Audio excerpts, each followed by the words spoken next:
क्या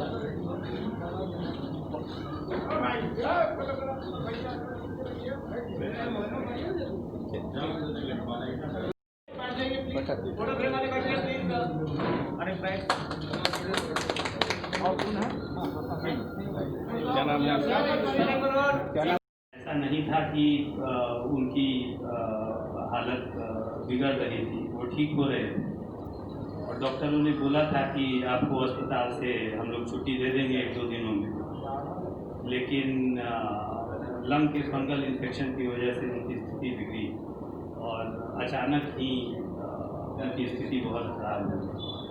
मुझे लगता है कि उन्होंने जो वो चिट्ठियाँ लिखी वो उस समय उनको ये लग गया था कि शायद अब मेरी तबीयत ठीक नहीं हो, और उसमें उन्होंने अपने सारे जो लंबित कार्य थे उन सब कार्यों को लेकर के आदरणीय मुख्यमंत्री जी को, बिहार के सिंचाई मंत्री को चिट्ठियाँ लिखी। और मैं भारत के प्रधानमंत्री आदरणीय मोदी जी का भी आभार प्रकट करना चाहता हूँ।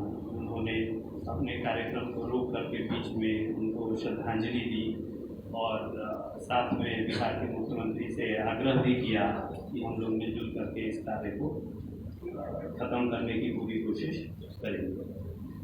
मेरी भी यही कोशिश रहेगी कि उनके जो बचे हुए कार्य हैं वो जनता दल यूनाइटेड में शामिल होकर के अपने पूरे तन मन धन से मैं उसको संपादित करने का नीतीश कुमार जी, वशिष्ठ बाबू, अशोक बाबू, पार्टी के अन्य नेतागण और सभी कार्यकर्ताओं का आभार प्रकट करता हूँ कि मुझे आज जनता दल यूनाइटेड को ज्वाइन करने का अवसर मिल रहा है। मेरी पारिवारिक पृष्ठभूमि राजनीतिक रही है, लेकिन मेरे परिवार के सिर्फ एक व्यक्ति, मेरे पिताजी, राजनीति में सक्रिय थे और उनका मानना था कि राजनीतिक जीवन में परिवार के एक व्यक्ति को ही होना चाहिए। एक व्यक्ति से ज़्यादा अगर परिवार का कोई राजनीति में सक्रिय होता है तो वो समाजवाद के विचारधारा के खिलाफ है। जननायक कर्पूरी ठाकुर भी यही मानते थे। उन्होंने एक बार अपने पुत्र जो आज राज्यसभा सदस्य हैं उनको मना किया था कि अगर वो जिद कर रहे थे कि मुझे राजनीति में आना है, कर्पूरी जी ने कहा था कि अगर तुमको राजनीति में जाना है तो मैं चुनाव नहीं लड़ूंगा, तुम ही चुनाव लड़ो। मेरे पिताजी भी उसी विचारधारा को मानते थे। मेरे पिताजी को जो बीमारी हुई और उनकी जो तबीयत खराब हुई, उसके बाद उस समय तक मेरा राजनीति में आने का कोई विचार नहीं था, लेकिन अंतिम दिनों में उन्होंने जो चिट्ठी लिखी उसके बाद और उनके इशारा, उन्होंने सीधे तो नहीं कहा लेकिन उन्होंने इशारा किया कि उनका जो बचा हुआ काम है वैशाली में और ऐसे भी जो समाज को लेकर के वो काम करते रहते थे उसको आगे बढ़ाना ज़रूरी है, और उन्होंने इशारा किया था कि मैं राजनीति में आऊँ। इसी वजह से आज मैं यहाँ पर बैठा हूँ। 1-2 घटनाएँ मैं बताना चाहता हूँ। पिछले लोकसभा चुनाव में जब चुनाव हो रहा था और उनकी पार्टी राष्ट्रीय जनता दल के मैनिफेस्टो, उस फैसले को मैनिफेस्टो में जो वो दर्ज था उसको अचानक से बिना किसी विचार विमर्श के बदल दिया गया। और उन्होंने जब इसका विरोध किया लालू जी के सामने तो लालू जी ने कहा कि ये गलती हो गई है, आप इसका सुधार करें।